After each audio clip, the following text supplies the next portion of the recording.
नमस्कार, स्वागत है आप सभी का एसएससीएन न्यूज के इस बुलेटिन में। और आइए सबसे पहले नजर डालते हैं आज की खास खबरों पर। झारखंड में लगा आंशिक lockdown. Park, swimming pool, gym, चिड़ियाघर, पर्यटन स्थल, खेल स्टेडियम 15 जनवरी तक रहेंगे बंद। स्कूल, कॉलेज, कोचिंग इंस्टीट्यूट भी रहेंगे बंद। सिनेमा हॉल, रेस्टोरेंट, बार व शॉपिंग मॉल 50% क्षमता के साथ खुलेंगे। दवा दुकानें नॉर्मल समय पर होगी बंद। बाकी सभी दुकानें रात 8 बजे तक ही रहेगी खुली। स्वास्थ्य मंत्री बन्ना गुप्ता ने 15 से 18 आयु वर्ग के कोविड-19 टीकाकरण कार्यक्रम का किया उद्घाटन। जमशेदपुर के करीम सिटी कॉलेज में आयोजित किया गया कार्यक्रम। एक्सएलआरआई ऑडिटोरियम में भी दिए गए किशोरों को टीके। कोरोना की तीसरी लहर की आशंका को लेकर लोगों को किया गया आगाह। और महिलाओं से ऑनलाइन लाखों की ठगी करने वाला युवक गया से पकड़ाया। पारुल कौर व निर्मल मल्होत्रा नाम से फेक आईडी बनाकर करता था ठगी। 30 लाख रुपए से भी अधिक की राशि की कर चुका है साइबर ठगी। जमशेदपुर, रांची, धनबाद, कोलकाता, बिहार की महिलाओं को बना चुका है अपना निशाना।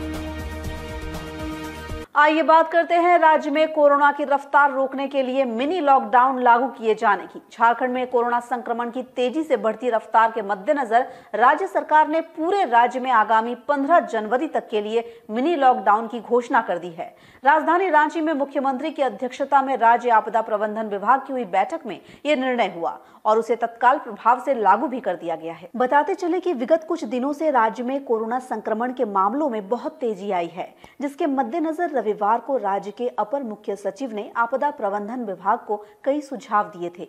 उधर राज्य में कोरोना संक्रमण की बढ़ती रफ्तार को देखते हुए सोमवार को मुख्यमंत्री हेमंत सोरेन की अध्यक्षता में आपदा प्रबंधन विभाग की बैठक हुई, जिसमें स्वास्थ्य मंत्री बन्ना गुप्ता के साथ ही मुख्य सचिव सुखदेव सिंह, अपर मुख्य सचिव अरुण सिंह, आपदा प्रबंधन सचिव डॉक्टर अमिताभ कौशल समेत अन्य अधिकारी मौजूद थे।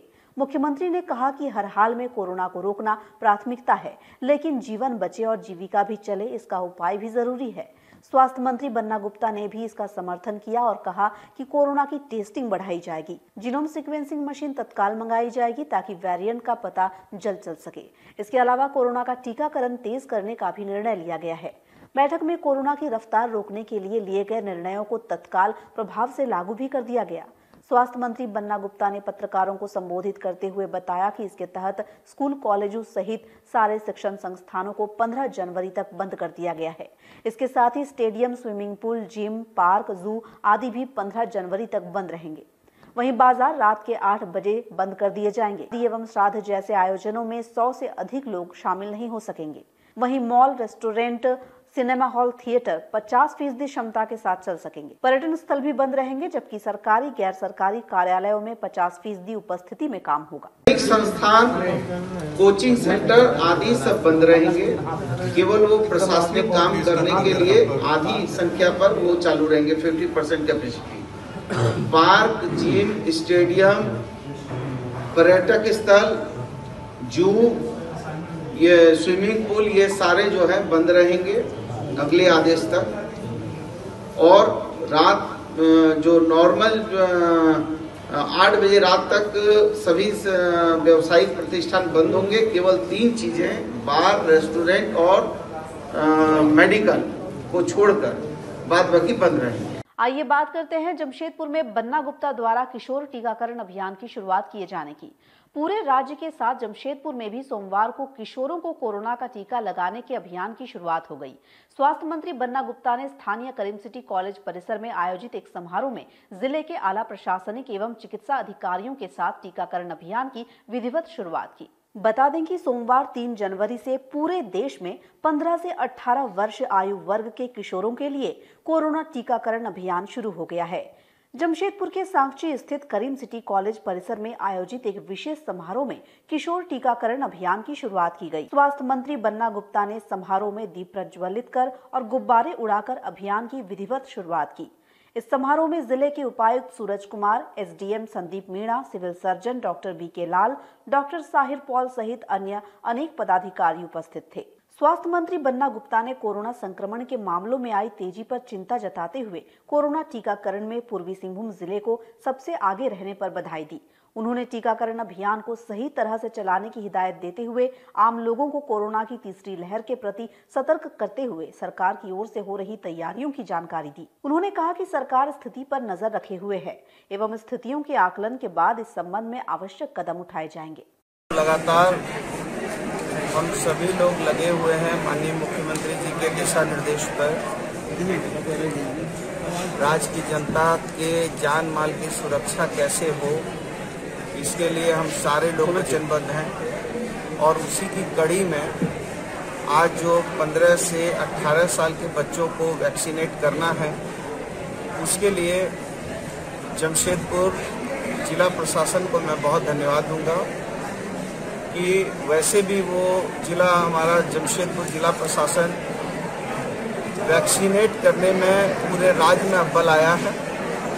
और मुझे पूरी उम्मीद है कि इस काम में भी बहुत बढ़ चढ़कर हमारा जिला इस काम में अपनी पहचान बनाएगा।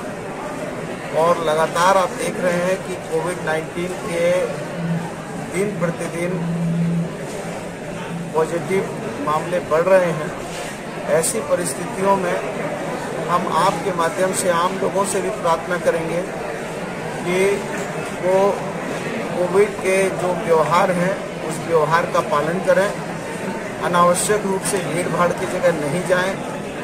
अनावश्यक रूप से जो भी नववर्ष है, नववर्ष में जितने लोगों को नववर्ष मनाना था करीब करीब मना लिए हैं, इसलिए प्रयास करें कम से कम घर से बाहर निकलें।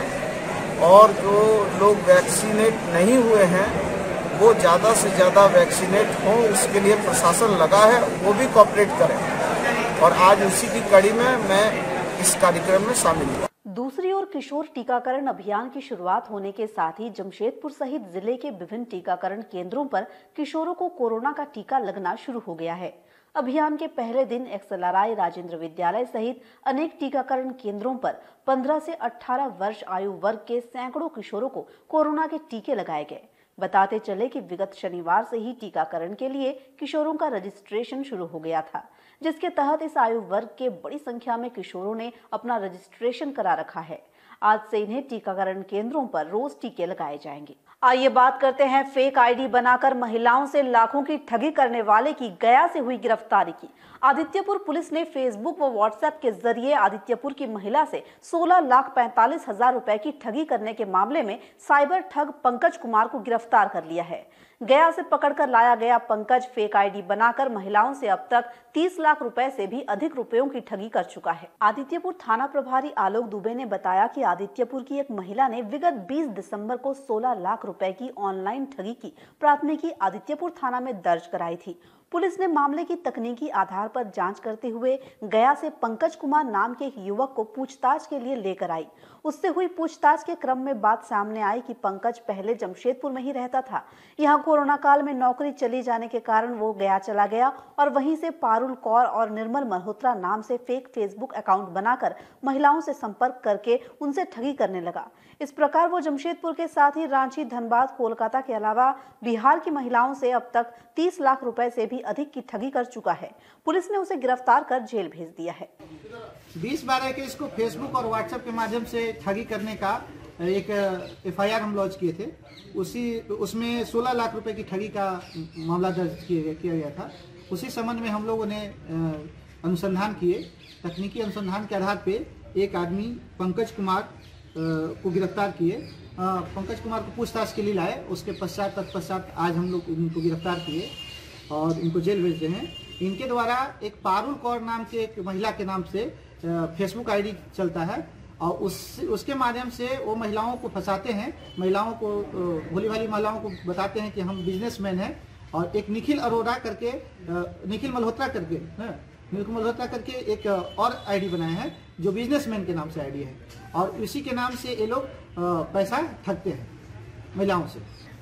एक महिला जिनका हम लोगों ने केस दर्ज किया जिसमें 16.5 लाख तथा अन्य महिलाएं जो रांची की हैं, कलकत्ता की हैं, जमशेदपुर की हैं, धनबाद की हैं, बिहार की हैं, तो सभी महिलाओं से इनका चैट हुआ है और इसमें अनुसंधान हम लोग कर रहे हैं और सारे तथ्य सामने आने के बाद अब तक हम लोगों ने जो देखा है 25-30 लाख का तो ट्रांजैक्शन का पता चल रहा है। नहीं, हाल फिलहाल में लॉकडाउन के बाद से ये पहले जमशेदपुर में ही रहते थे और जमशेदपुर में रहने के दौरान जब लॉकडाउन हुआ तो इनकी नौकरी चली गई। उसके बाद से अपने गांव गए और उसी समय से ये महिलाओं से संपर्क में आए और वो संपर्क में आके और उसके बाद ये पैसा ठगने का काम करना।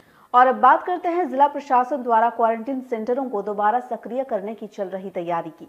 कोरोना की तीसरी लहर की आशंका के मद्देनजर जमशेदपुर प्रशासन ने हर संभव स्थिति से निपटने की तैयारी शुरू कर दी है। इसके तहत चिकित्सा सुविधाओं को पुख्ता करने के साथ ही विभिन्न क्वारंटीन सेंटरों को भी दोबारा सक्रिय किया जा रहा है। उपायुक्त सूरज कुमार ने सोमवार को विभिन्न क्वारंटीन सेंटरों का घूम कर जायजा लिया। विगत कुछ दिनों में जमशेदपुर सहित पूर्वी सिंहभूम में कोरोना संक्रमित लोगों की बढ़ती संख्या को देखते हुए जिला प्रशासन ने बुरी से बुरी स्थिति से निपटने की तैयारी शुरू कर दी है। इसके तहत चिकित्सा केंद्रों को तो सक्रिय किया ही जा रहा है, इसके अलावा सभी पुराने क्वारंटीन सेंटरों को भी दोबारा सक्रिय किया जा रहा है। उपायुक्त सूरज कुमार ने सोमवार को विभिन्न क्वारंटीन सेंटरों का घूम कर जायजा लिया। उपायुक्त सूरज कुमार ने बताया कि कई बंद पड़े क्वारंटीन सेंटरों से बिजली के उपकरण चोरी हो गए हैं, जिस संबंध में FIR दर्ज हो रहा है। साथ ही उन्हें दोबारा ठीक ठाक कराया जा रहा है। उन्होंने बताया कि सभी प्रखंडों में भी 50-50 बेडों वाले क्वारंटीन सेंटर बनाए जा रहे हैं। सेंटर में जो अभी स्थिति दिख रही है उसमें बिजली के चोरों के द्वारा कुछ बिजली के जो संयंत्र हैं उसको चुरा लिया गया। साथ ही साथ कुछ बिजली के तार भी काट लिए गए हैं। तो विद्युत की टीम को बुलाया जा रहा है, इमीडिएटली FIR लॉस करवाया जा रहा है ताकि जो है बेहतर कार्रवाई की जा सके। तो वर्तमान में विशेष पदाधिकारी JMC को निर्देश दिया गया कि टेम्परेरी व्यवस्थाएं जो होती हैं जो अस्थायी रूप से उसको इमीडिएटली यहाँ पर बहाल करें ताकि इसको हम लोग सुचारू रूप से चला सकें। साथ ही साथ जो पिछले बार के हमारे क्वारंटाइन सेंटर्स, आइसोलेशन सेंटर्स थे, जो TMS में GT हॉस्टल्स थे, हमारे कदमा के प्रोफेशनल फ्लैट्स थे, इसके अलावा नेपाल बिल्डिंग और जो डीलर्स हॉस्टल जो है टिल्को का वो, और जो BDO जमशेदपुर के तहत बागबड़ा और परसुड़ी में जो 2 आइसोलेशन सेंटर चलते थे, इन सबको इमीडिएटली जो है एक्टिवेट कर दिया जाएगा। और 50-50 बेड के आइसोलेशन सेंटर प्रत्येक प्रखंड में भी जो है हम लोग इमीडिएटली इस्टेब्लिश कर रहे हैं।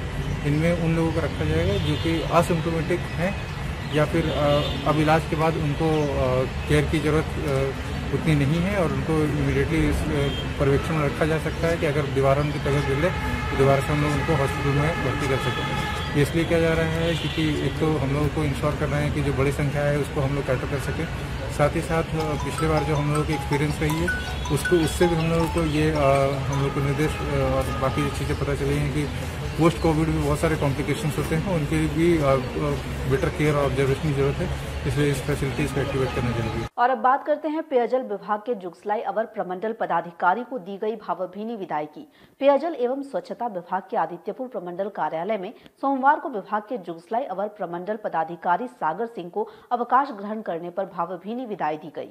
कार्यालय के अधीक्षण अभियंता सहित सभी पदाधिकारियों एवं कर्मचारी विदाई समारोह में शामिल रहे। पेयजल एवं स्वच्छता विभाग के जुगसलाई अवर प्रमंडल पदाधिकारी सागर सिंह को सेवानिवृत्ति पर आदित्यपुर प्रमंडल कार्यालय में आयोजित समारोह में भावभीनी विदाई दी गई।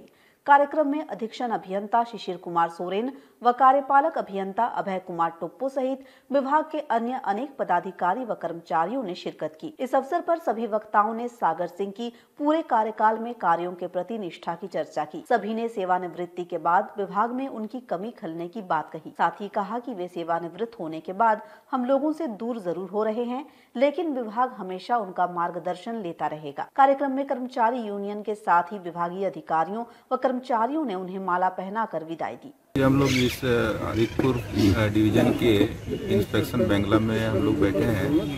इसमें आज 31 दिसंबर को आदित्यपुर प्रमंडल में एकमात्र रहे सहायक अभियंता श्री सागर रिटायर कर गए हैं और इसकी विदाई बेला में हम लोग इन्हें एक भावभीनी विदाई हेतु हम लोग एक उनके सम्मान में आज का आयोजन का कार्यक्रम रखते हैं।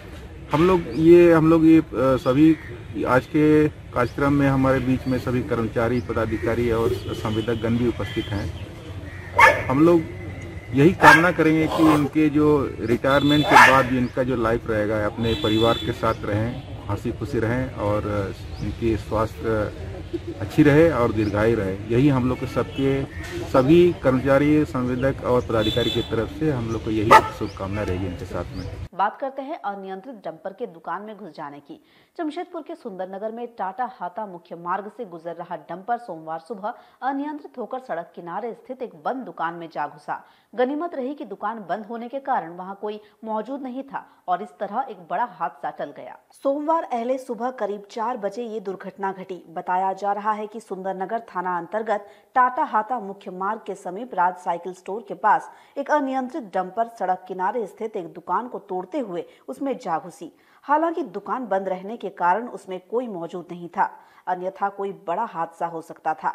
डंपर के जोरदार टक्कर से दुकान तो क्षतिग्रस्त हुआ ही, वहां रखा एक 4 चक्का वाहन को भी नुकसान पहुंचा है। गाड़ी दूसरा आवाज आया तो बाहर आके देखा गाड़ी दुकान के अंदर घुस गया।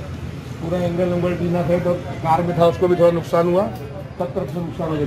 एंगल पूरा सब बैंड हो गया। इसके बगल वाले भैया के भी रेडी कॉर्नर में भी हो गया, राज साइकिल में भी हो गया। पूरा नुकसान दीवार वाल पूरा तोड़ दिया। तो एंगल सब सीधा होना सब टूट गया। टूटा आपको रिपेयर हो जाए, आपको कुछ नहीं चाहिए। कार में भी नुकसान, कांच टूटा है और इसमें मोटामोटी 25-30 हज़ार का नुकसान होगा। बुनियाद बनवा देना, पैसा से हमको क्या लेना है। वहीं घटना की सूचना पाकर मौके पर पहुंचे स्थानीय पुलिस ने जांच शुरू कर दी है। घटना के संबंध में सुंदरनगर थाना प्रभारी अनुज कुमार ने जानकारी दी। आज दिनांक 3/1/2022 को समय करीब 4 बजे के आसपास सुंदरनगर चौक से करीब 500 मीटर की दूरी पर हाता रोड में वाहन संख्या NL01G3148 अनियंत्रित होकर पूर्व से खड़ी थी ट्रक, उसमें धक्का मारी। उसके बाद दुकान में जाके लगा। धक्का लगने से वाहन क्षतिग्रस्त हो गई है और चालक जो है फरार। अब तक भी कार्रवाई की जा रही है। तो गाड़ी देख के कैसे बताया जाता है, मैकेनिक अभी तक जो वाहन मालिक अभी तक नहीं आया है, वो आते हैं तो उनसे संपर्क किया जाएगा और उसमें जो भी लीगल होगा किया जाएगा।